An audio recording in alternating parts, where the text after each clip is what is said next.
So, morning everyone. Hopefully, once again, you're having a great day. Of course, we're going to start with the new patch notes today before we get into the game itself.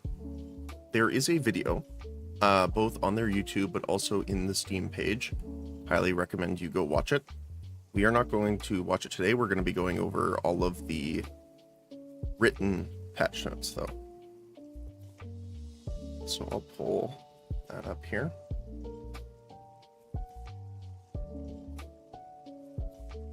Oh.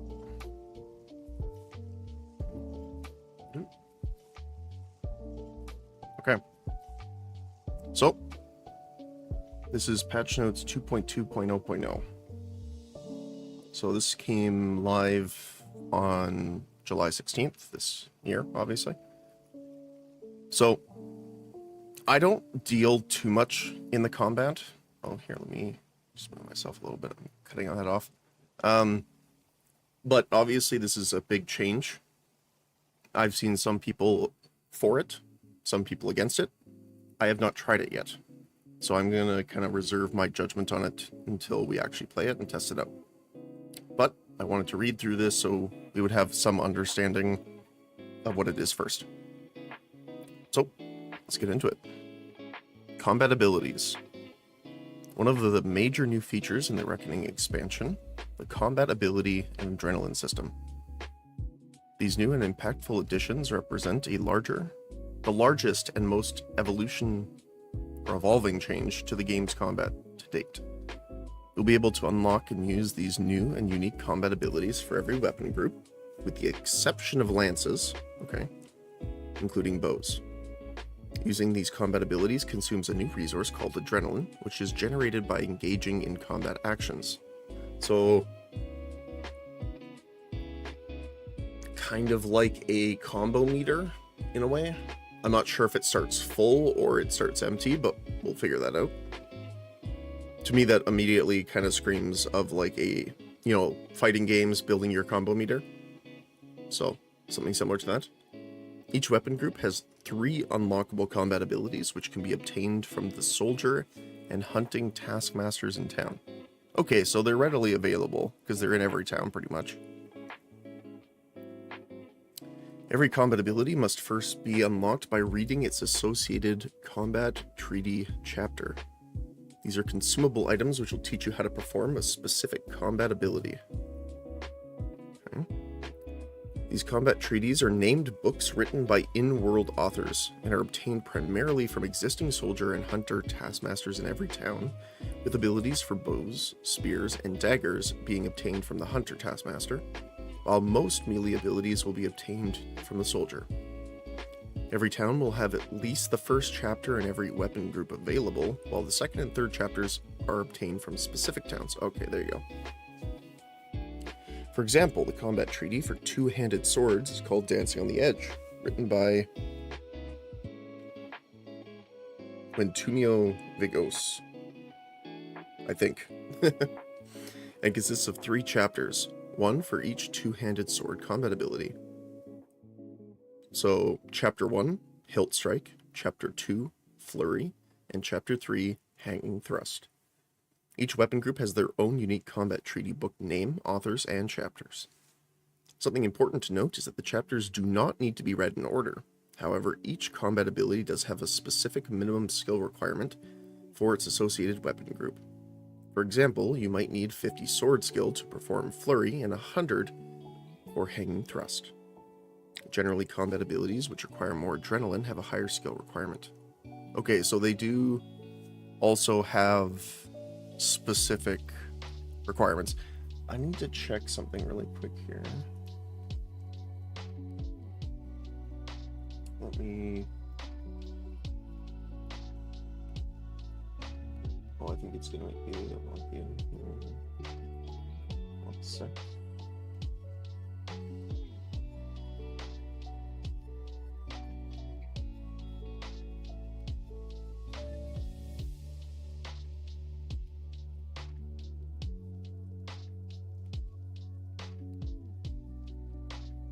Okay, I'm gonna have to do that later. I was trying to log into Mortal Data to find our weapon skills, but it's gonna make me do the run around. I'll just do that later. All right. So a number of task coins required for these abilities. This ability unlock items are intended to be reasonably low and readily accessible. So we're getting into adrenaline now. Every combat ability costs adrenaline to use, which is the resource similar to concept of stamina or mana. Okay, fair enough. Adrenaline is displayed at the center of the screen and consists of 10 separate points. Okay, so it's not like a percentage or out of 100, it's like sectioned points. Okay. While not fighting, your adrenaline will passively generate up to 1, allowing you to initiate combat by performing any combat ability with an adrenaline cost of 1, should your chosen weapon group have one. So some might not. Adrenaline is gained by engaging in combat-related actions such as dealing damage, taking damage, parrying, killing someone, or performing a fatality. Damage dealt by combat abilities does not generate adrenaline, so you can't, like, stack itself. When taking damage, you gain 4 times more adrenaline for each point of damage taken compared to when you deal damage. This was done to allow players who are outnumbered and thereby naturally receiving more damage and opportunities to parry on advantage to generate more adrenaline organically and to have more frequent opportunities to use combat abilities, which, if done skillfully, could help them overcome greater odds. So they kind of added like I don't know how strong it is, but it's kind of like it incentivizes like trying to get away from like combat parties or camps, stuff like that. Interesting. Okay. When you have been out of combat for 7 seconds, meaning you have not been hit or when you have not hit or been hit by anyone, your adrenaline will begin to decay until it reaches your passively generated threshold of 1. I wonder if there's any skills or something to increase your minimum. I'm not sure. The intention here is to allow players to earn adrenaline rather quickly when engaging in combat and allow the use of combat abilities reasonably frequently. However, once combat is ended, or pause for a while, for any adrenaline remaining to be drained away. Okay, so they really want you to only use like a low-cost one to engage, and then generate and use them mid-combat, which makes sense. One primary focus of this decay mechanic is to move towards it not being viable to preload adrenaline on your friends before a fight. That makes sense. So like, you could have it where you could take damage from your friend and heal, and then have full adrenaline for going in. I mean, you could still do that technically, but it would be more risky, obviously. Because you'd have to do it within 7 seconds of engage. Oh my goodness. Clade-specific adrenaline modifiers, okay. Each of our 4 clades, Human, Alvarin, Ogrim, and Thursar, have a unique benefit on how they gain adrenaline. These benefits are tied to their specific clade gifts, which must be unlocked. Humans decay adrenaline 3 times slower than others. Alvarin passively generate up to 2 instead of 1. Okay. Ogrim gain more adrenaline from taking damage than other clades. And Thursar have an additional +1 to their maximum adrenaline, allowing them to generate and use up to 11 instead of 10.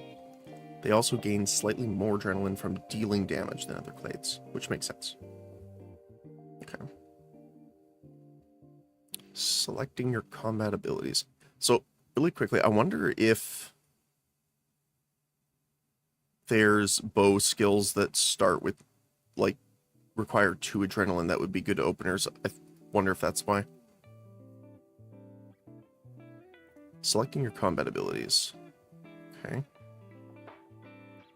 After you have unlocked a combat ability, you need to open the combat abilities UI page, which is a new tab appearing in the skill menu, L by default.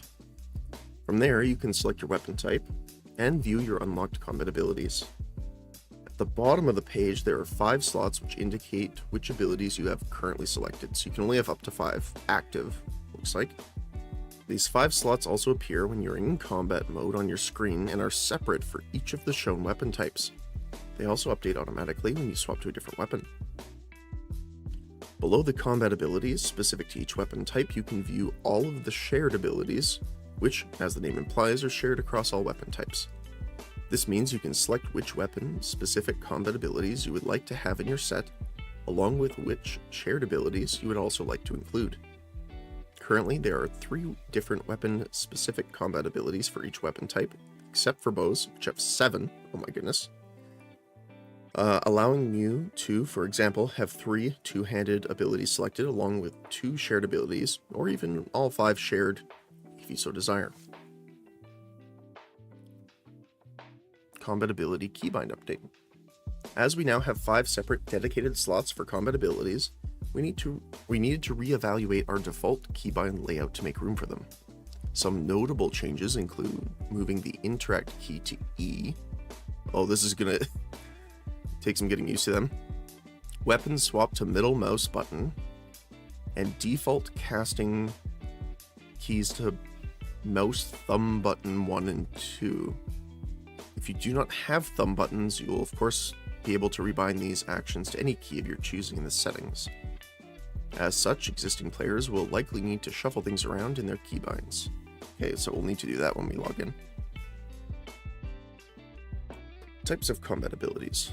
There are 2 different types of combat ability when it comes to activating them. Instant activated combat abilities and directionally activated abilities. Instantly activated ones are simple as they sound. When you press the dedicated keybind for that ability, the ability will automatically activate and be performed. Directionally activated combat abilities are slightly different in that they have one additional step. Each directional combat ability has a set of available directions, which represent all of the valid directions you can choose to initiate that ability from. So, like downward slash, you obviously might have to have your weapon above your head, aimed at theirs. To use a directional combat ability, simply press your dedicated keybind for the ability, then initiate an attack from one of the valid directions. You will then be able to perform the combat ability using a unique animation that is specific to that direction, with a good example being the 2-handed sword combat ability called Flurry. Flurry is a combat ability which performs 2 horizontal cuts from opposite directions. Okay. It has 2 available directions, left and right.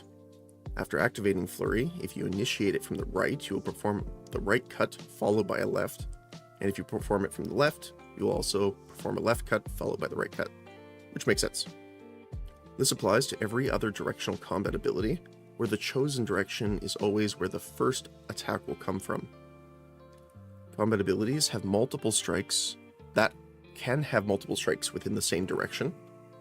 So although Flurry only has 2, there are several abilities which have 3 or even 4 different strikes, which will come from different directions. Okay, so there's going to be a really big learning curve on muscle memory, especially trying to remember all of the different abilities your enemies can have.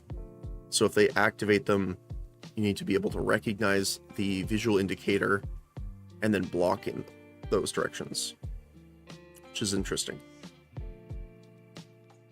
Which, like, it adds more counterplay because they're specific. So if they activate Flurry from the left, you always know that there's a left strike coming followed by a right strike. So it gives you more advantage, I guess. It depends on how easy they are to, like, block, parry, or things like that, I guess.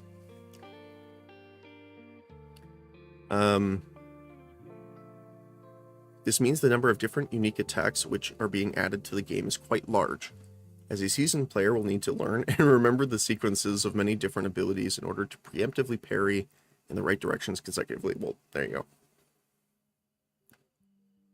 Combat ability variables.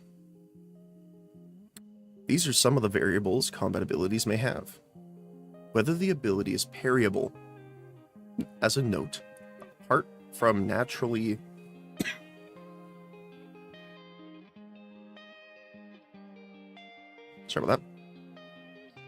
Apart from naturally the bow's abilities, Currently, this is only being used for Crushing Blow and Severance. Okay, so everything else is parryable. Whether the ability allows the player to sprint while using it. The set turn radius in degrees per second the ability is active, which makes sense. Heavier ability, bigger windup maybe, things like that. Whether the ability can be used while mounted. This is necessary to restrict the combat abilities to be usable on foot only. However, most of the bow abilities can be used while mounted, which is good, in addition to shared abilities. Whether the ability interrupts spell casting. Oh, so there's going to be more interrupt potential, which is bad as a healer, obviously. And whether the ability causes knockback. Okay. So we need to worry about more knockback then, especially if you're doing gathering, fishing, stuff like that. You might be knocked into the water more. That is a bit of a concern, but we'll have to see. In addition to the above, many combat abilities apply various effects to your opponent when hit by them, from armor piercing and bleeding to mana drain and higher equipment durability damage. Ooh, that sucks. I understand why, but as well as various new debuff, such as Sapped, which reduces stamina regeneration, Dazed, which pauses mana regeneration, and Limping, which slows the movement of creatures. So, I wonder if there's going to be new alchemy stuff for potions that cleanse these. That's interesting to think about, actually. We might have to check in on the alchemy Discord and stuff. That's cool, though. Like, do I like being armor pierced and limping as I'm being beaten to death with a mace? No, but I like that it adds more variation to it. I guess it depends on the duration of those effects, how strong they are, things like that, right? Because Sapped reduces stamina regeneration, but by how much? What, like a percentage, a static amount? But Dazed pauses it, which means you have none. And again, Limping, what's the percentage of the slow? How long does it last? Things like that, obviously. Big variables. Because, like, if you're slowed by 60% for a minute, well, you know, that sucks. So, it depends on the balancing. And this is the major update first release, so I'm going to assume these are also subject to change based off testing and things like that, right? So, or I guess not just testing, but player feedback and stuff. Tagmaton invasions. As many of you who have read the lore article A New Dawn over on our website may know, the most defining event which occurred between Mortal Online 1 and 2 is known as the Tagmaton eruption, which nearly all life on Mirland was quenched by their unimaginable number, sorry. So I have not read this. This might obviously get into spoiler territory if you don't know it. I'm going to keep reading, but warning, I suppose. Although these new rumored stirrings are nothing compared to the horrors of the eruption, the Tagmatons seem to be increasing in activity once again. Every invasion begins with a single creature, the drone. These drones will spawn in semi-random locations on Mirland, and immediately begin scouting for a suitable location to call forth the invasion force. Oh, that's cool. So it's like they're adding like an NPC faction that needs to be dealt with, especially if they set up a base of operations. I don't know exactly what this is going to function like yet, obviously, but it kind of gives me like a feeling kind of how Helldivers does it with their different spawns in different locations, which if done well, it will be cool. Not that I think they won't do it well, but if it's done poorly, obviously, you know, it would suck. Once they have found a location, they will attract a variant of Tagmaton. Hope I'm saying that right, Tagmaton. I'm thinking automaton with tag instead, but known as a disgorger, to the chosen site. The disgorger is a large centipede-like creature, which I'm assuming, if you can see, oh, maybe not, hold on. There, once I pull up the actual game, there's a new background loading screen in the start menu with it. I think that's what it is. Its entire purpose in life is to function like a kind of transport tube for other variants of Tagmatons to travel through. It does this by moving through the ground and resurfacing at a destination chosen by scouting drones. So it's a combination of that with, like, the Nidus worm from StarCraft. That's, like, the closest thing I can think of. That's cool, though. Okay. I've played Zagara in Heroes of the Storm enough. The other Tagmatons, located in their nests underground, then enter it from the rear end and move through the inside of it in a fluid, both by crawling as well as being pushed along by contracting muscles similar to a mammal's digestive system's intestines. That's lovely. Then they are expelled through the mouth of the creature and begin transforming the environment around the disgorger. The first to spew forth onto the surface are the winged scramblers. Oh no, we have to deal with flying units now. Oh no. Who immediately take to the skies and begin surveying the area.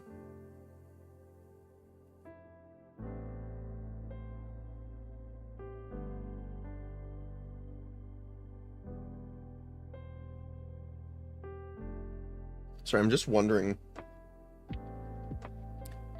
It's going to be interesting to see how fast they progress. Like, if a drone spawns, how long do you have to destroy it before the disgorger? Right? And then how long from the disgorger arriving do the scramblers release? And I wonder how the gameplay is going to differentiate itself with the enemies and the environment over depending on its stage, because it does say it transforms the environment around it. So that's going to be interesting. Then come the evasive borers, who, opposite to the scramblers, will climb out of the disgorger and begin digging into the surrounding ground, forming tunnels and loosening the soil in preparation for terraforming. It's going to be interesting to see how this actually shows. Like, do they do it actively? Which would be really cool, but I don't know if that's feasible in their engine. Like, all with how the setups they have, obviously. Or is it like a time duration of, like, once the time goes up, then, you know, it just instantiates kind of that.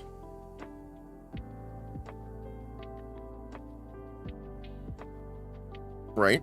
Like,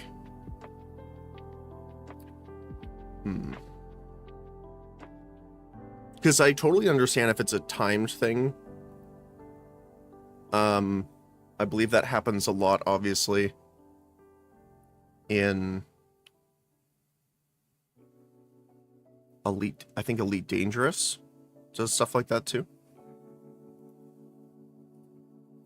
Okay.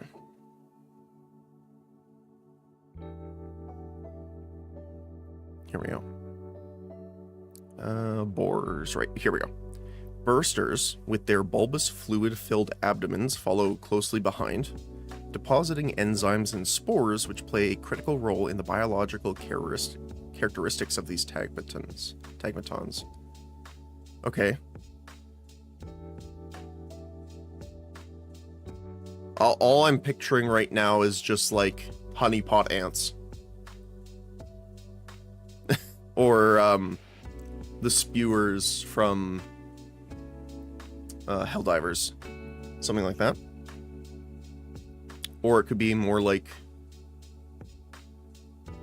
Oh my goodness, what are they called? The little green exploding guys from StarCraft, from the Zerg. Banelings, that's the word. As the Tagmatons solidify their presence and foothold in the new area, over time the Disgorger will expel larger and stronger Tagmatons to aid in its defense, such as the Scythe-limbed Slayers, Agile Lancers, and enormous bulwarks and fearsome Harbingers.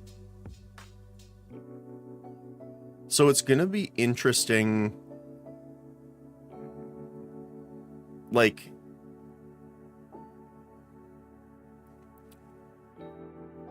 obviously I'm assuming if there's more enemies, it's going to be more valuable, the rewards. So it's going to be interesting to see the difference of how many people clear out the drones right away, or leave it to kind of build up to a larger threat and then deal with it to get more rewards out of it. That'll be interesting to see. As they solidify their presence, already got that. Once the location has deemed ready, a broodmother will ascend, and after some time gather a large number of her followers and begin marching across the land. In order to quell the invasion, you must locate and destroy all the Disgorgers.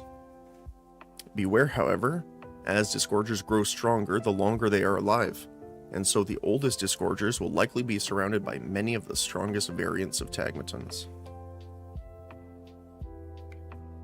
The specific mechanic for eliminating a Disgorger will not be as simple as hitting it, however, due to their extremely hard carapace, and the only way to damage them is to utilize the explosive nature of the Tagmaton bursters to your advantage.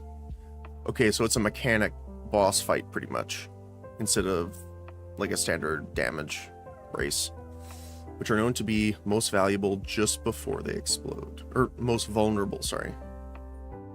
So you kind of want to get them, like, trick them into the boss, kind of. It's gonna be interesting. New loot items. To go along with the spectacle of the invasion themselves, we've also introduced new crafting material known as Huskweave, which may only be obtained from killing and harvesting Tagmatons. There will also be many interesting items one might be able to gather from the dead Tagmatons, such as a strange organic gland that may have intriguing but useful effects when consumed. Yes, new alchemy stuff. Awesome. Brood egg hatching. One of the new mechanics coming with the invasion's feature is the ability to find and hatch Tagmaton brood eggs. Oh. It's a new pet. These eggs will be obtained largely from the brood mothers, and each one will hatch into a Tagmaton wriggler.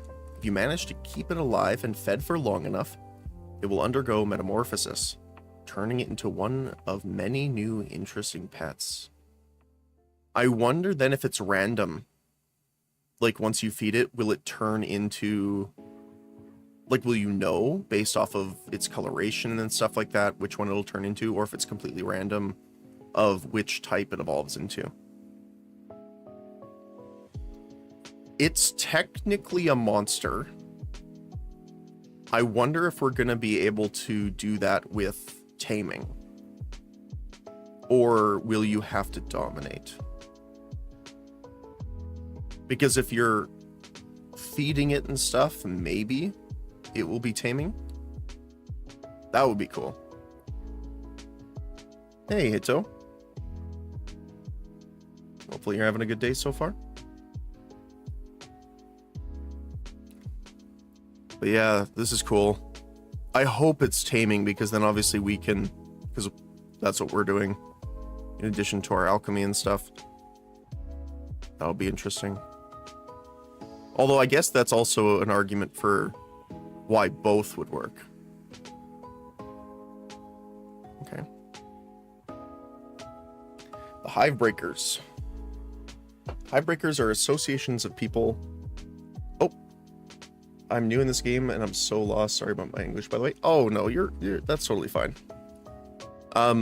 I am relatively new to as far as time spent in the game.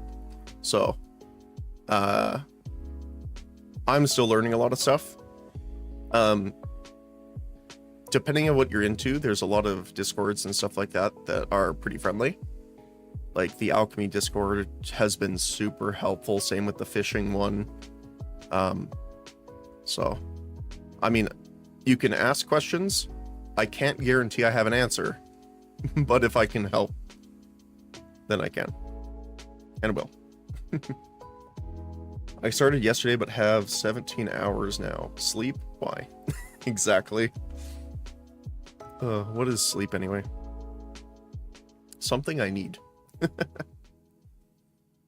Okay, so the Hivebreakers are an association of people who carry the weight and heritage of survivors from the original eruption, and have dedicated their lives to the hunting, slaying, and culling of the Tagmatons wherever they can find them.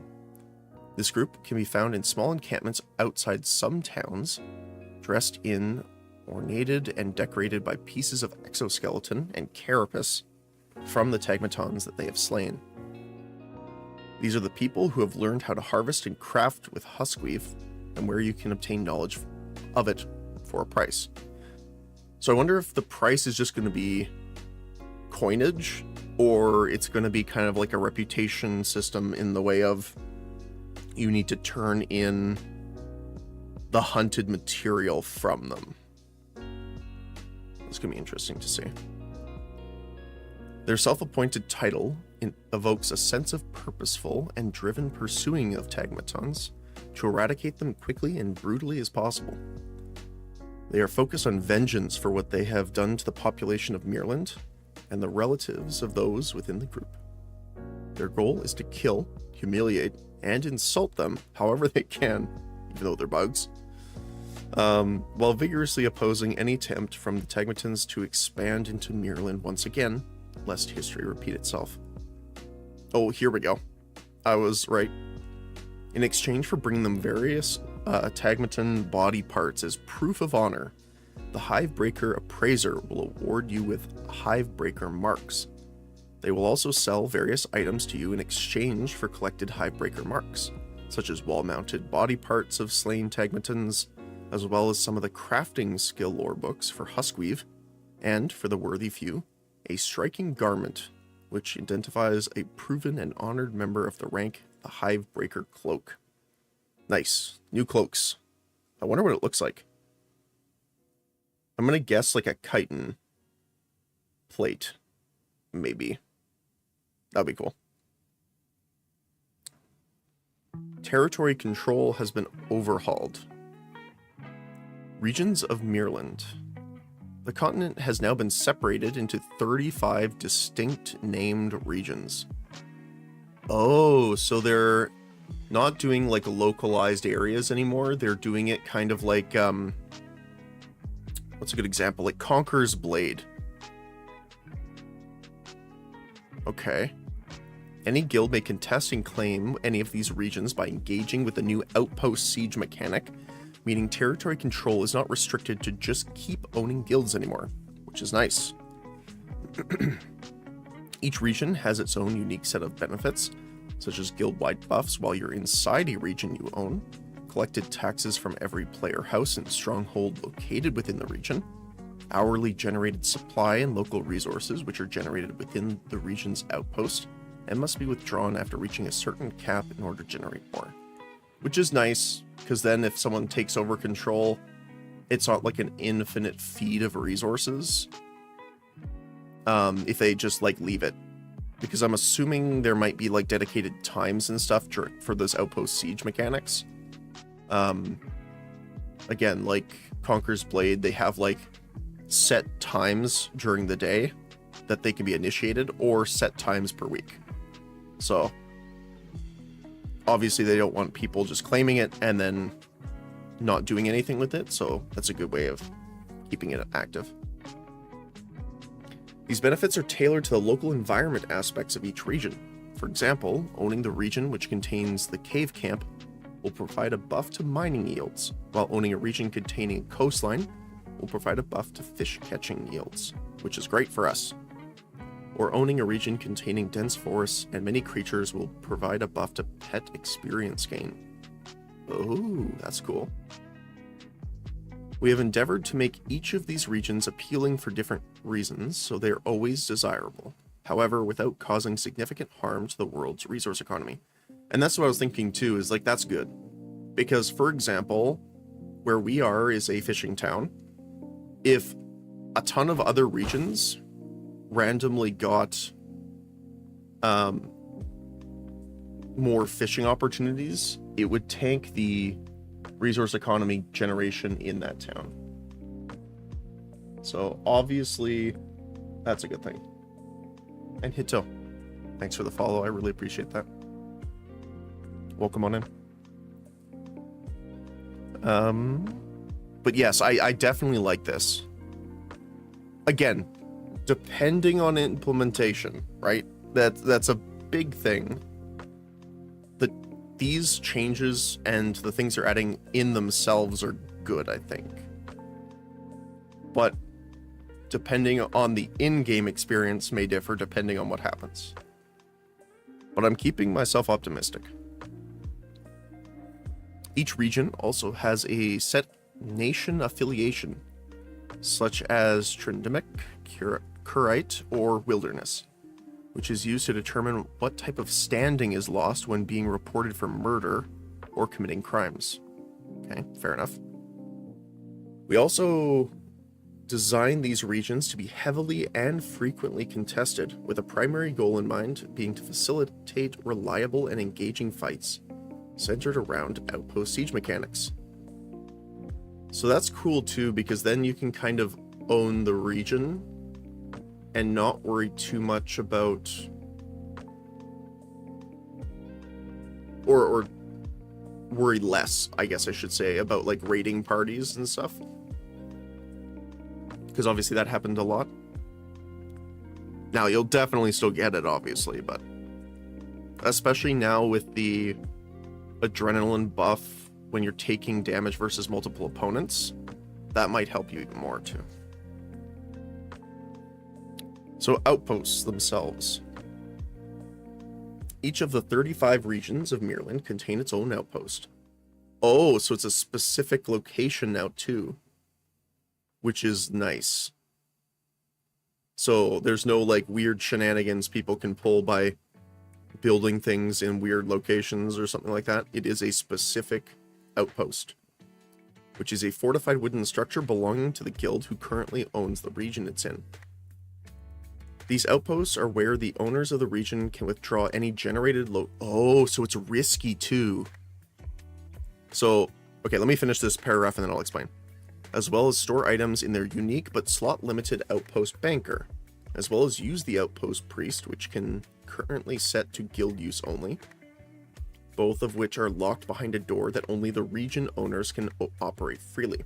Okay, so because it's a specific location now, and that's where the resources are generated, that means you're also going to have to defend your people when they leave, which is going to have way more guild versus guild engagement, I think, at specific locations now, because you need to guard your people transporting the resources out of your outpost now, which is cool. I like that. Outposts are the location where the outpost sieges can also happen, which are the events that determine who will be the new owner of a contested region. Initiating a region claim and starting an outpost siege is done via the in-game map by right-clicking on a region to contest it. Okay. Contesting a region will cost a decent amount of prominence as well as some gold from your guild treasury. Okay, so it can't be done willy-nilly. Like, which I like. Like, you need to be relative, well, I guess it depends on the price, but you need to be kind of determined to actually trying to take it, to spend that much money and prominence. That's cool. Okay, so there is, it does cut down on like just random spam claiming and stuff like that too. Not bad. Doing the above will start a countdown timer. Okay, until the outpost siege begins, which is an hour long. Okay, so it's not a dedicated time. Oh, okay. See, this is going to be interesting then.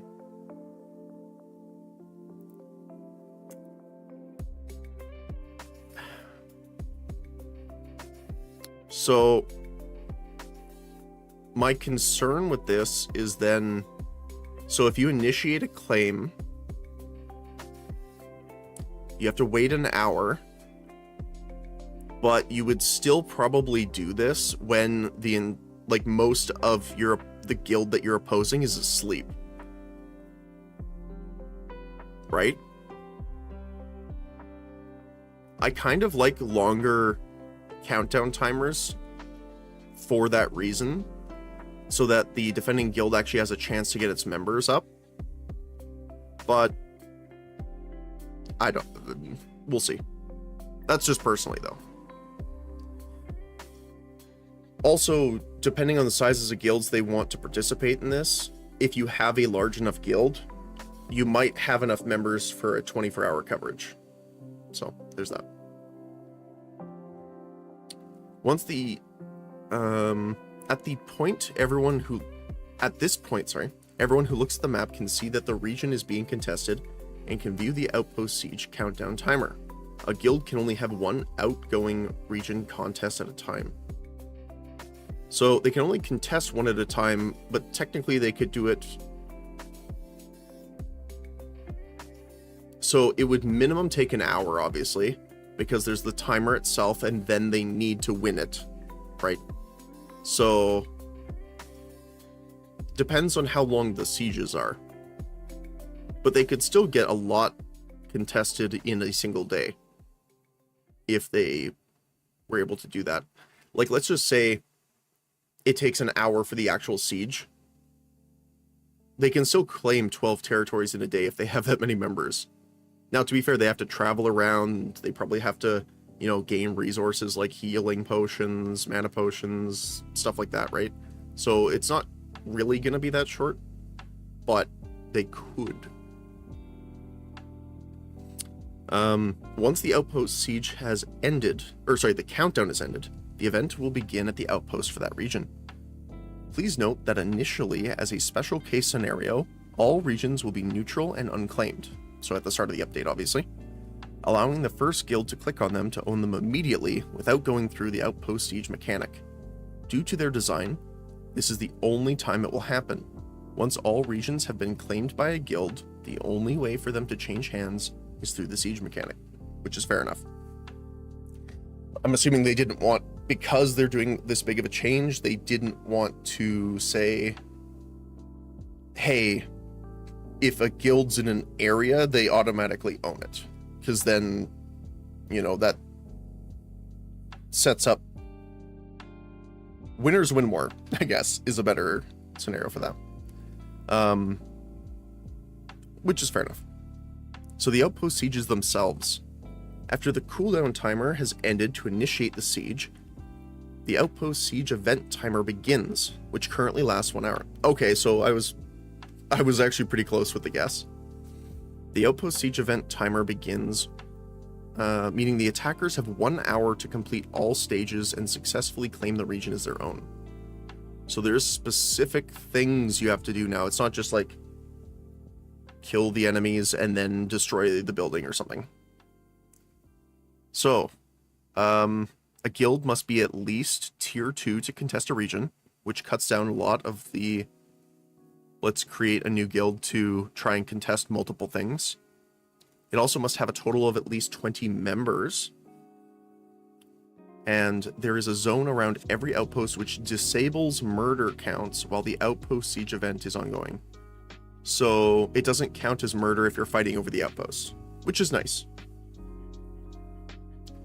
Outpost sieges are designed to allow you to engage with their mechanic without requiring you to bring any resources or specific items such as siege tents or magazines, which means you will not need to build anything or traditionally siege anything once the event starts.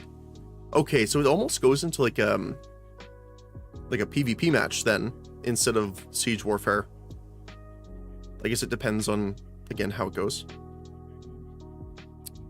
The layout of outposts has also been designed to facilitate a variety of gameplay, with consideration for increased verticality and breaking lines of sight in certain areas, which is nice.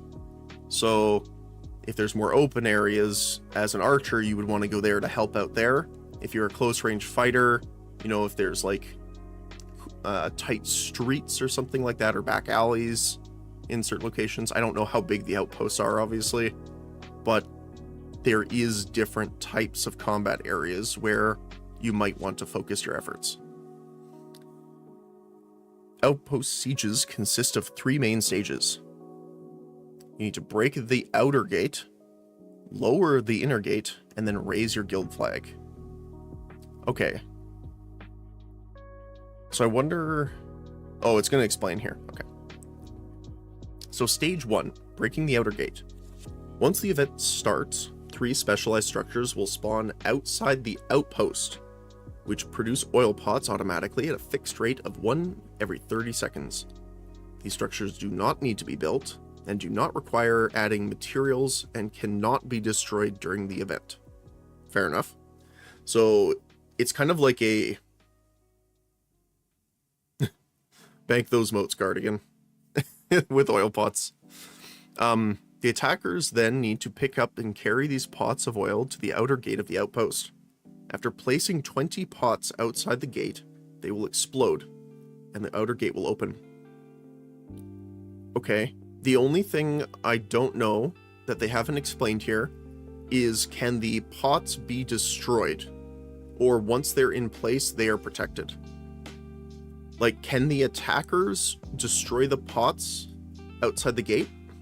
Or is it entirely preventing them from placing them in the first place? Because that's a big difference.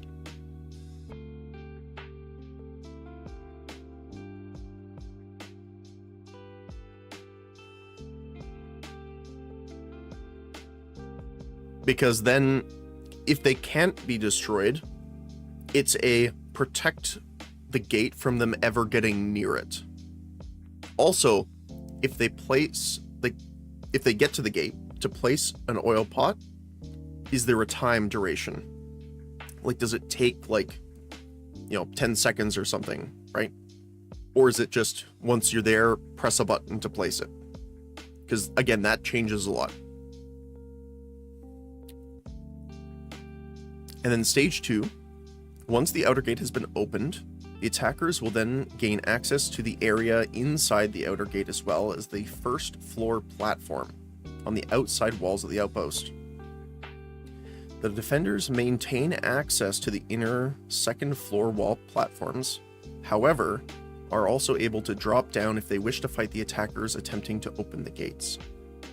The attackers must then open one or both of the 2 inner gates by operating a lever mechanism and lowering the gate completely, while the defenders try and stop them.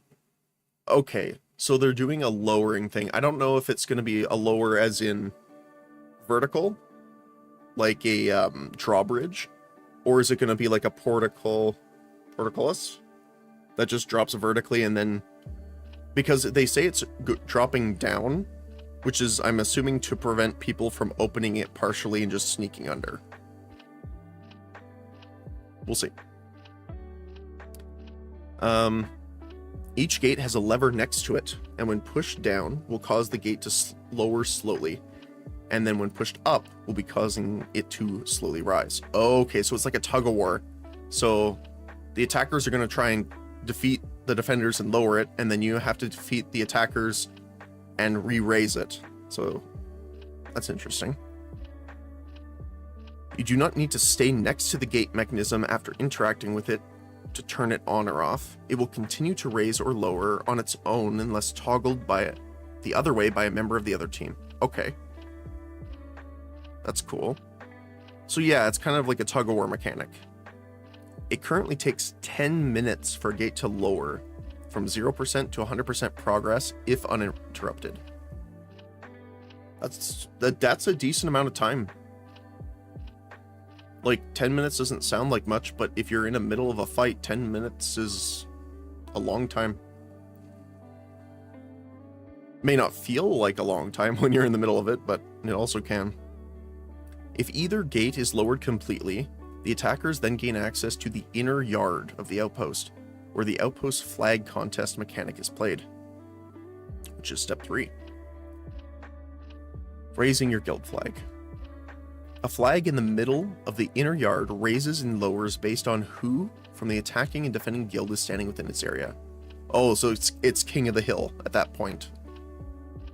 If only the attackers are standing in the flag area, the attackers gain points. If only the defenders are standing in the area, defenders will gain points. If the attacker's flag is successfully raised to the top of the flagpole, they win the siege event and they are the new owners of the region. If the defenders manage to stop the attackers from raising the flag to the top of the flagpole before the event timer ends, the defenders win and remain as the owners of the region. So that means you would need to be in the fight as a defender for a minimum of an hour, because the entire duration is an hour after the hour notification for it starting. Okay.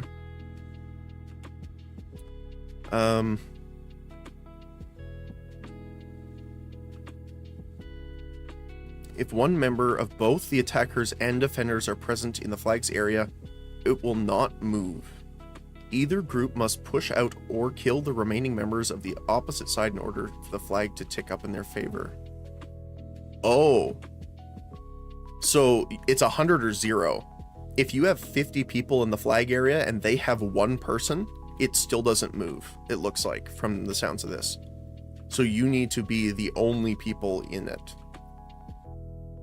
which is interesting. I wonder how that'll work. Because I'm thinking of like, because then the defenders could like send one person out of a time just to tag it. We'll see. If uncontested, the flag will take 10 minutes to first lower the defender's flag and full raise the attacker's flag. Oh. So if no units are in it from anyone. Oh, no, sorry. If uncontested, so there's no opponent, it will take 10 minutes to lower theirs and raise yours. So 5 minutes, it takes 5 minutes to fully lower them to the bottom, and then 5 minutes to raise your flag. Wow. Okay. Again, this is a long time, long duration. Overtime mechanic. If the outpost siege event timer ends, but the flag is still being contested by the attackers, it will enter an overtime state where the attackers can continue to gain points. However, the moment they step out of the area, they will lose and the event will end, which is fair. You know, you can kind of do like an attacker's last stand kind of situation. After an outpost siege is ended, that siege cannot be contested again by the attacking guild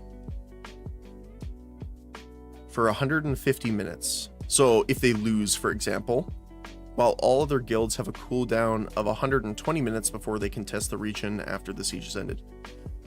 So that's rough. Okay, so like there's only a 2-hour cooldown. So if you get attacked in the morning, you fight it, you win the defense, 2 hours later you can be attacked again throughout the entire day. Now, I'm more thinking of it from like myself or like smaller guilds. If you have like much larger guilds which have hundreds of players, if they're, you know, from around the world in different time zones, this may not be that much of a problem. I guess it will honestly give them consistent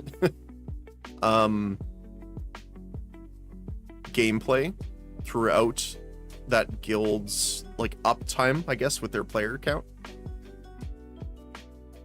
This has also been interesting because I wonder if this is going to increase the prices of crafted items, because they did say as part of the updates with the skills, they added more things that can deal more damage to gear. So gear will be breaking more often, especially if these contests happen a lot more frequently. People will be going through armor and weapons way faster than they were before. Again, this is from little knowledge, but just assuming. So maybe crafting actually will become more profitable now too. I like how there's like a lot of like not feedback as in I'm telling them feedback, but feedback as in like it chains to different things, like with the new debuffs and the new items from the new enemies, new potions and stuff from alchemy come out probably.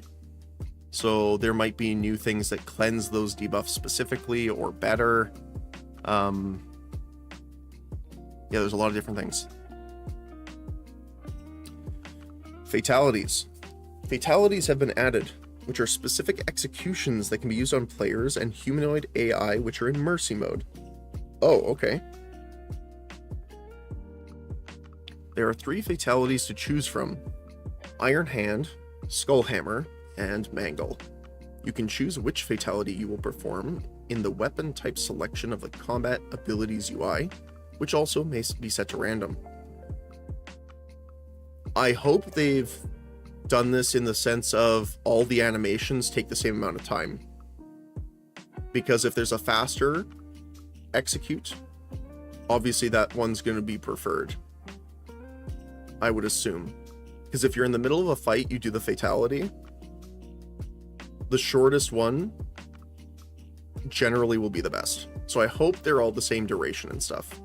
And it's just like the animation changes based on it. Performing a fatality will also generate 5 adrenaline, which is pretty good. Okay. So now nation standing has gotten reworked. Something which is not directly tied to the main features of the Reckoning expansion, but that will still have a significant impact on the game is the new rebalance for nation standing ranges and the introduction of more nuanced standing penalties. All standing ranges have been updated from a scale of -1000 up to +1000, with varying caps depending on various in-world interclade relationships and lore.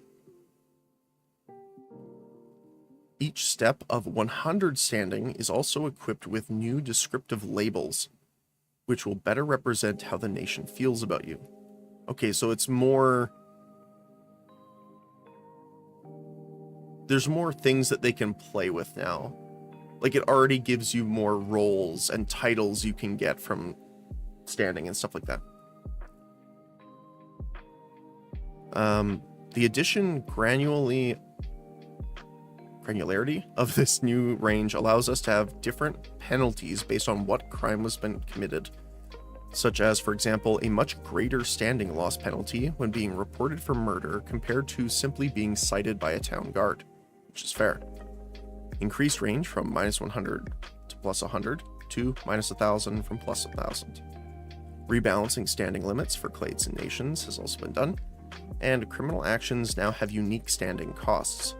Being reported for murder will now drain 30 standing, and being cited by a guard as a criminal will drain 5 standing. There's also some UI and interaction updates.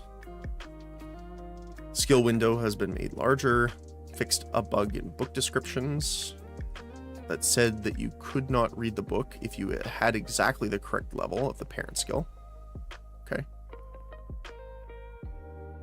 Gilded NPCs can now only be used by member of the same guild by default. So they can be changed to open, but by default closed. Legacy house NPCs no longer get set to the same guild as the house. Added support for bankers. Hey, I appreciate that. Thank you for the sub. Thank you. Boy Arch, I appreciate that. Welcome on in. Thanks for joining us. Just so you know, I'll mention really quickly, because of that, you'll be getting more emotes soon. My artist is almost done with them, so I'm very happy about that. But again, Thank you a lot. Appreciate it. Added support for bankers with less slots. These are used for the outposts specifically. Added support for treaty items that instantly give you a combat ability when red. Okay. Fix crash when dragging chat tabs. Added a new icon that appears in the middle of your screen when swapping to a new weapon. This allows you to see which weapon type you have currently equipped, even when not in combat mode. That was nice because when I always put my stuff away, enter a fight, pull it out, it's like, oh, I still have my fishing rod. Yeah. They did change keybinds around.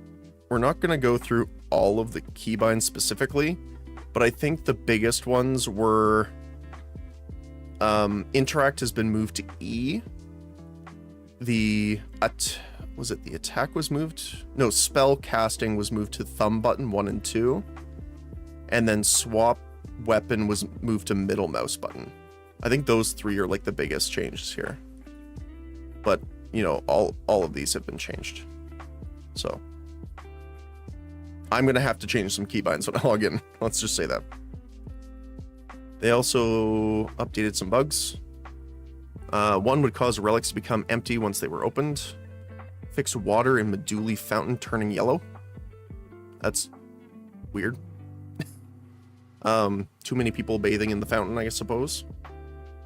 Fix an issue with the melee damage reduction calculations for Akbond, causing it to reduce damage twice instead of only once. Oh, so it was double the strength it should be.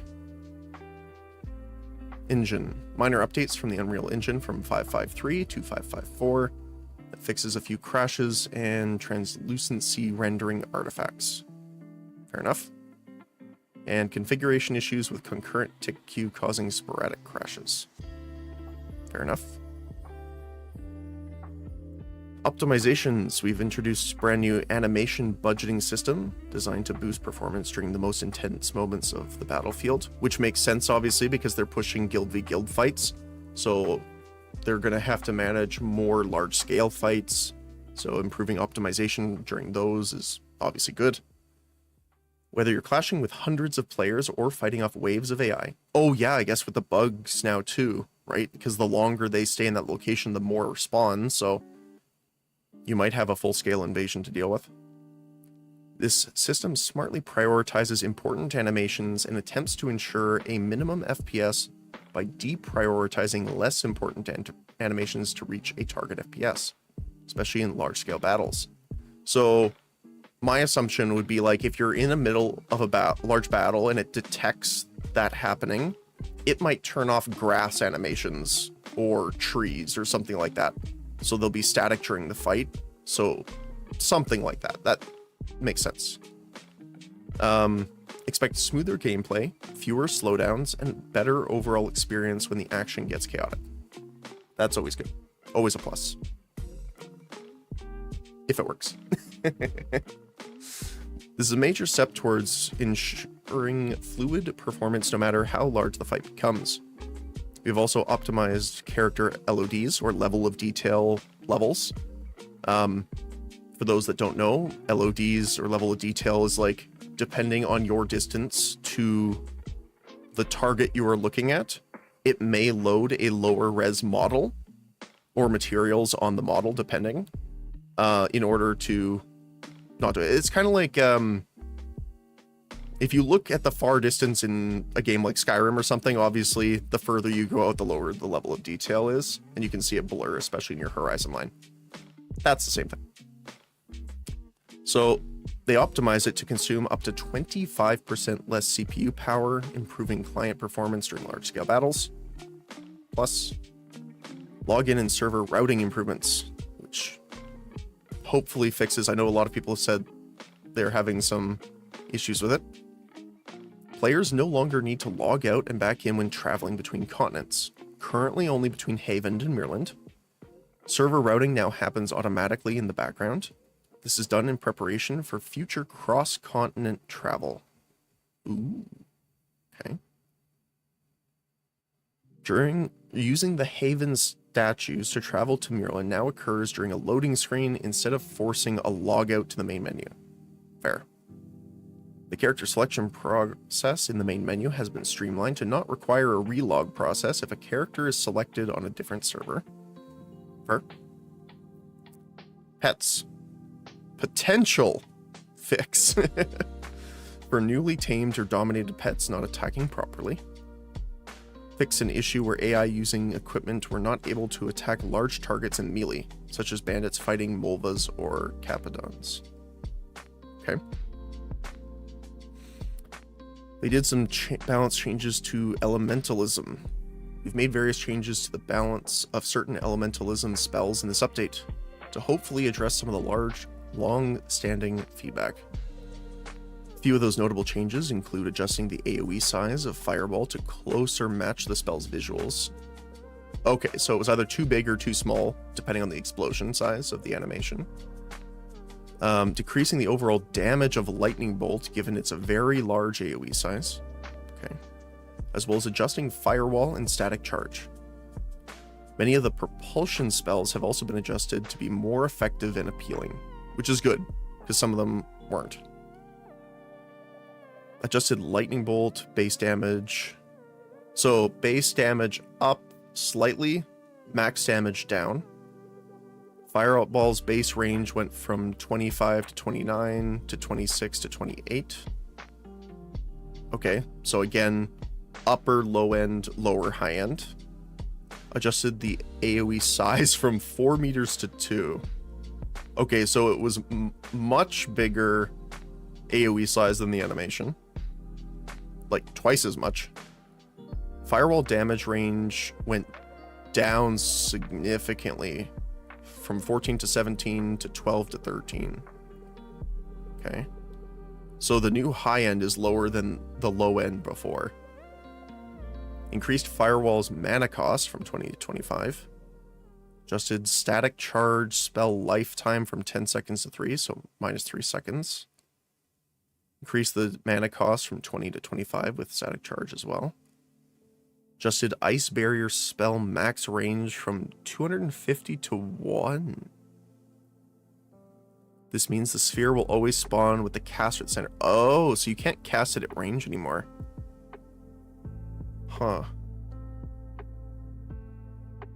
I kind of liked that you could do it at range, because like if you had an ally down below or maybe somewhere else, you could spawn it on them. From my understanding of it, I haven't used it yet, but that was my understanding of the spell. Decrease stone cast time from 1 second to 0.5. That's an up for me, because I think that's the, well, I guess we're past the point where we're leveling elementalism with it, but is a good base damage. Same with Ember, halved the cast time, and Hailstone as well. Developers note these cast time decreases were done for 2 reasons. First, to account for the animation time delay of raising your hands before casting a spell, which making the intended 1 second actually closer to 1.5 instead, and to make the projectile spell more appealing when compared to the AoE elemental spells, which is true.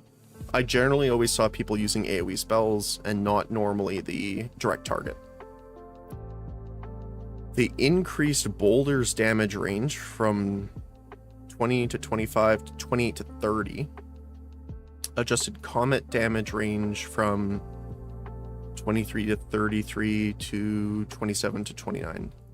So they upped the low end but brought down high end damage. And they decreased Dust Burst cast time from 2 seconds to 0.75. So 1.35 now, if they're calculating in the developer's note the bringing up the hand taking 0.5 seconds.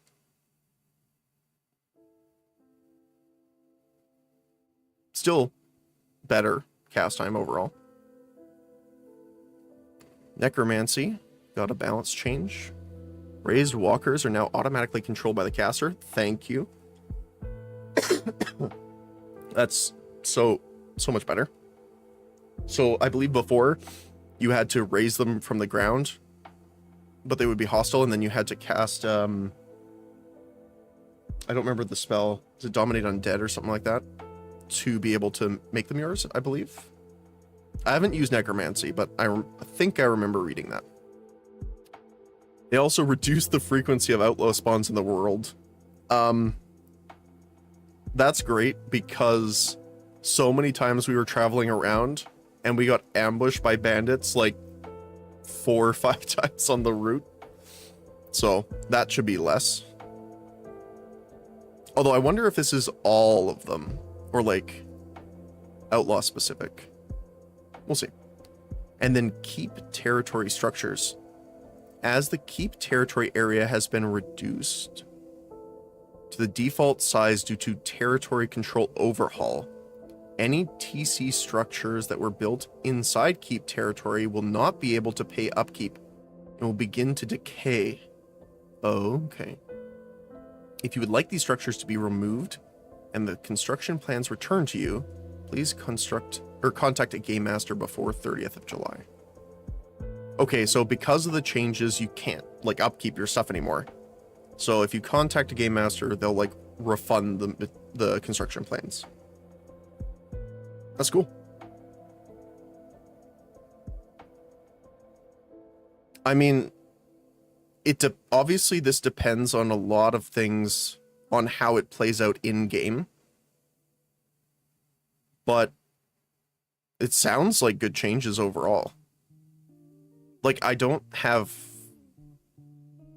like a downside that I can really say.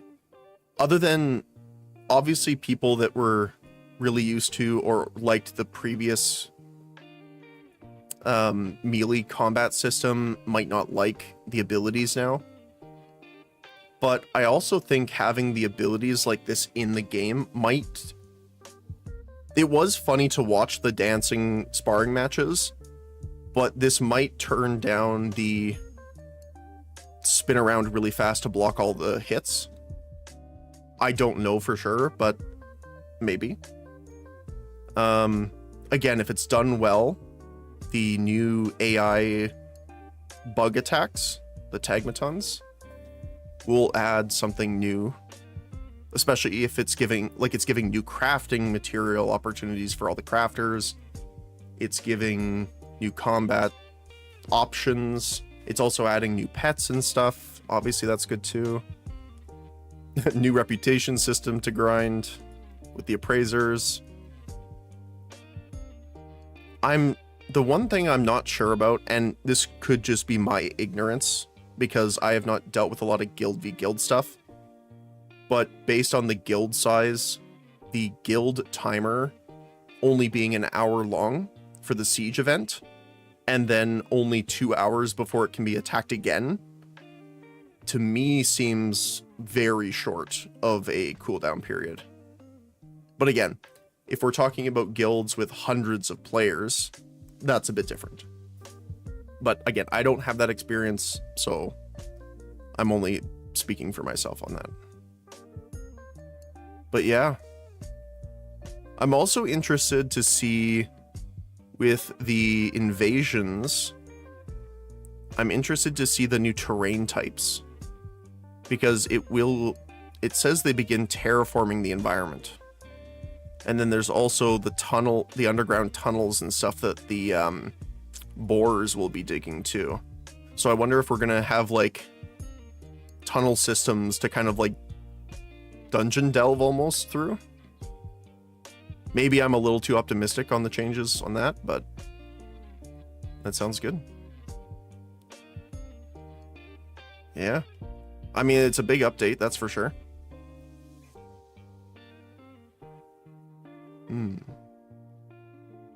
I'm also going to be interested to see, based on our current combat abilities, because we're mostly obviously in professions, you know, on our character. For those that don't know, I'm playing a support character pretty much. He's got some elementalism support abilities, but is also very into alchemy, healing magic, and we obviously have fishing stuff set up. And taming. So we don't have a ton of actual combat skills. So I'm interested to see, and generally we used a bow. I can't load my mortal data right now, but because a lot of the skills they said are locked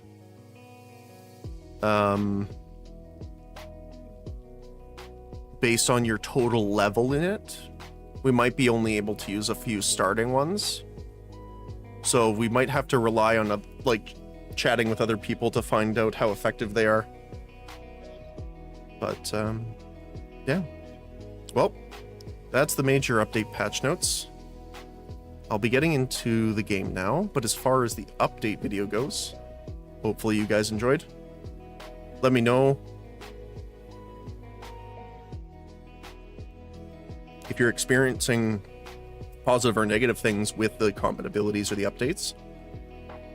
Because as someone that doesn't do a lot of combat in the game, like I'm a part of combat with the healing and stuff, obviously, but not melee focused. I'm interested to see how these play out. Obviously, I'm hoping optimistically for the positive. And again, because this is a new update, they might have to do changes and bug fixes, who knows, right? So, we'll see. Again, hoping for the positive. Let me know. And again, as far as the video goes, I'll see you later. Hopefully you have a great rest of your day, whether it's morning, afternoon, or evening, depending on your time zone. Thanks again.